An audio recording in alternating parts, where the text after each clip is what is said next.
નમસ્કાર મિત્રો, આજે આપણે જોઈશું ધોરણ 6 વિષય છે ગણિત પ્રકાશ અને પ્રકરણ ક્ષેત્રફળ સંખ્યાની રમત, જેમાં ગાલા સ્વાધ્યાય પોથી સોલ્યુશન જોઈશું, જેમાં દાખલા નંબર 8 છે કે અંકો 2, 3, 4નો ઉપયોગ કરી 7 પેલિન્ડ્રોમ સંખ્યાઓ લખો. તો મિત્રો, પેલિન્ડ્રોમ સંખ્યાઓ એવી હોય છે કે જે આગળથી અને પાછળથી વાંચતા સરખી જ વંચાય છે. તો અહીંયા 2, 3, 2 પાછળથી વાંચશે એટલે 2, 3 પર 2 વંચાય છે. પછી 4, 2, 4 તો 4, 2, 4 એવી રીતે 3, 3, 3 3, 3, 3 એવી રીતે 3, 2, 3 તો પાછળથી 3, 2, 3 વંચાય છે. એવી રીતે 3, 4, 3 તો પાછળથી વાંચીશું તો 3, 4, 3 વંચાય છે.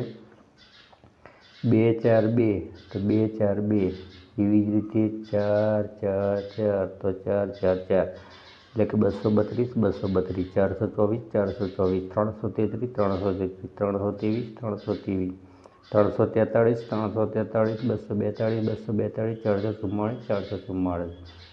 તો એ મિત્રો, અંક 2, 3 અને 4નો ઉપયોગ કરી અને આપણે 7 પેલિન્ડ્રોમ સંખ્યાઓ બનાવવાની હતી. હવે આપણે જોઈશું કાપરેખાની જાદુઈ સંખ્યા.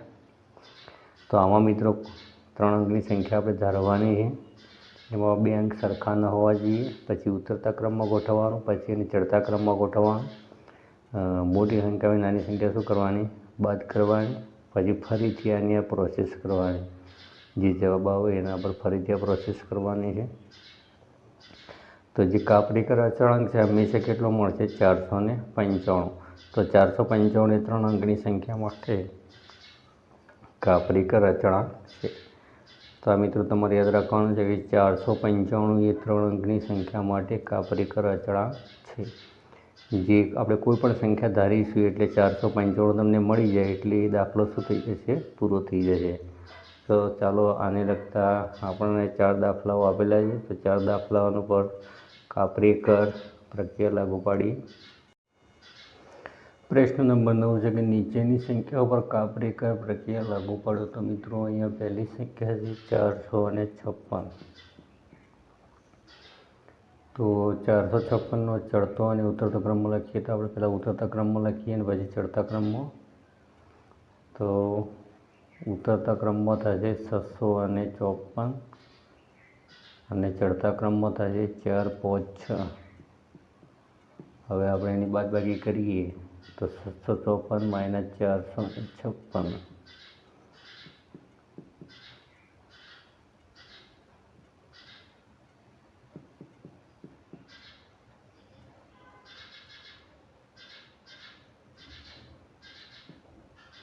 એટલે 198 મળશે આપણને. હવે 198 જે મળે એને આપણે ફરીથી ચડતા ઉતરતા ક્રમમાં ગોઠવાઈએ તો 981 - 189.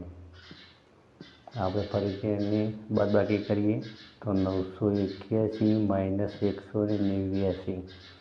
તો અહીંયા 7 અહીંયા આવ્યા, 9 થી 10 11, અહીંયા 8, અહીંયા 17, 2 અને 17 એટલે 9 વધશે, 8માંથી 1 જશે એટલે 7 વધશે. એટલે આપણને 792 મળશે. હવે જે 792 છે એને ફરીથી આપણે ચડતા ઉતરતા ક્રમમાં ગોઠવીએ તો 9, 7, 2 અને 2, 7, 9. તો 972માંથી આપણે 279 માઇનસ કરીએ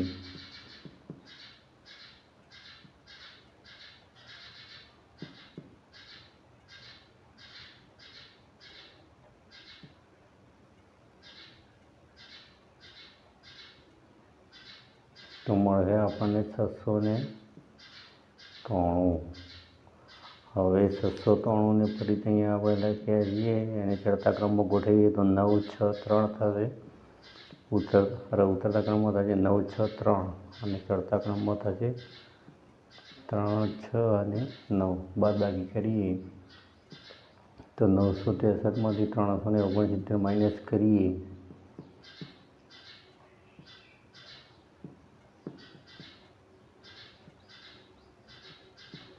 તો એ મળશે 594.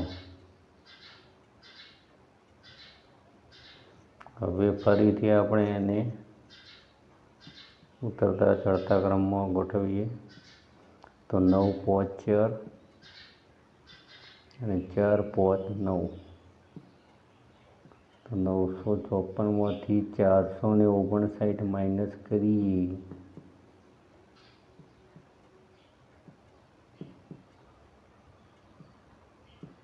એટલે 495.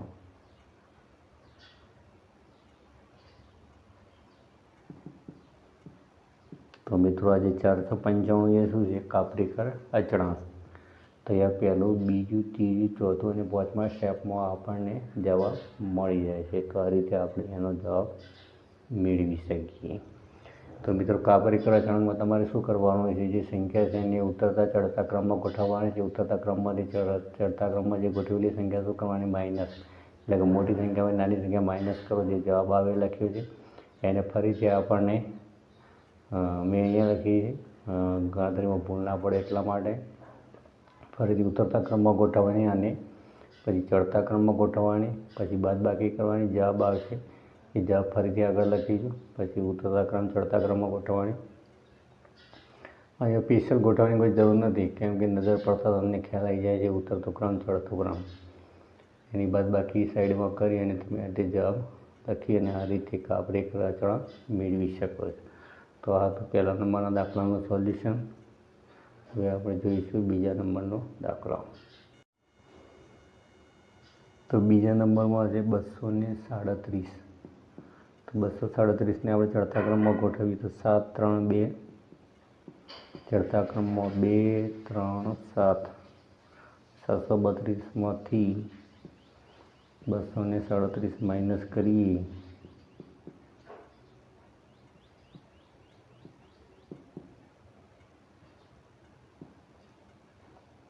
495 મળશે. અહીંયા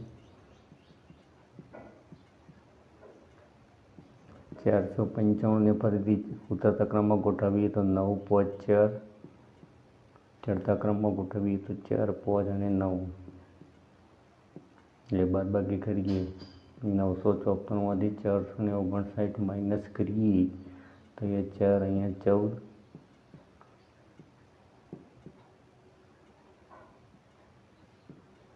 તો એ મળશે 495 એટલે 9 5 4 અને 4 5 9. 55 પર ચોકડો વધી 5 ને 6 6 9 15 પર ચોકડો વધી 1 4 10, એટલે કે 495.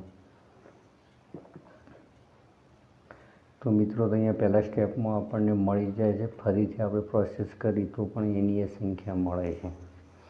તો એ કાપરીકર અચળાંક અહીંયા સુધી મળી જાય છે, જે 495.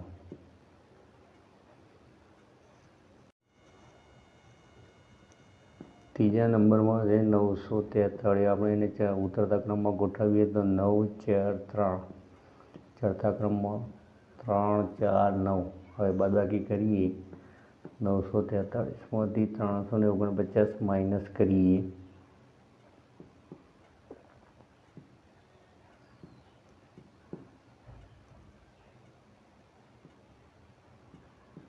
તો એ 594 મળશે.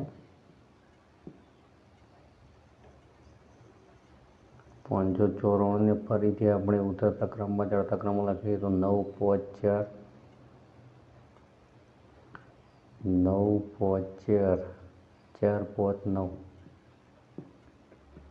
9 5 4, 4 5 9 માઇનસ કરીએ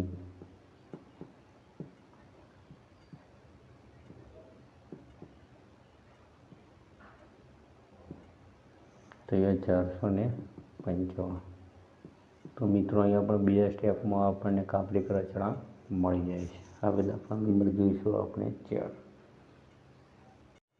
ચોથા નંબરમાં છે 680. આપણે એને ઉતરતા ક્રમમાં ગોઠવીએ તો 8 6 0, અને ચડતા ક્રમમાં ગોઠવીએ તો 0 0 6 8. બાદબાકી કરીએ 860માંથી 68 માઇનસ કરીએ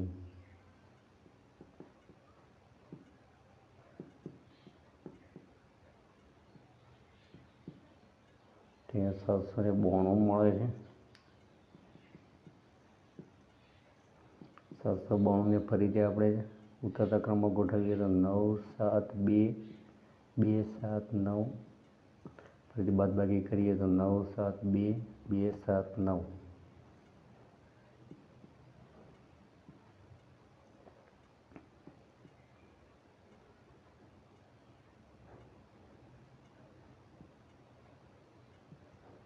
તો અહીંયા મળશે 693.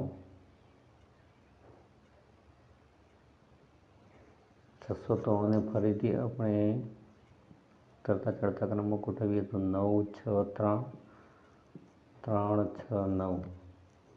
તો 963માંથી 369 માઇનસ કરીએ 13 4 6 9 15 8માંથી 3 જાય એટલે 594.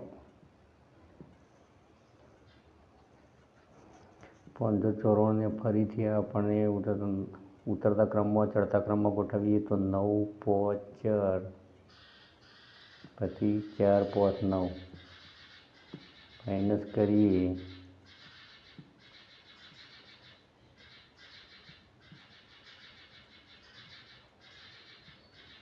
495. તો મિત્રો અહીંયા કાપરેકર અચળાંક આપણને મળી જાય છે. પહેલું બીજું ત્રીજા અને ચોથા સ્ટેપમાં આપણને કાપરેકર અચળાંક મળી જાય છે. તો મિત્રો આ રીતે આપણે દાખલા નંબર 9ના 1 થી 4 દાખલાઓનું સોલ્યુશન જોયું. તમને સોલ્યુશન ગમે તો લાઈક કોમેન્ટ અને શેર કરજો તેમજ ચેનલને સબસ્ક્રાઈબ કરજો. Thank you so much.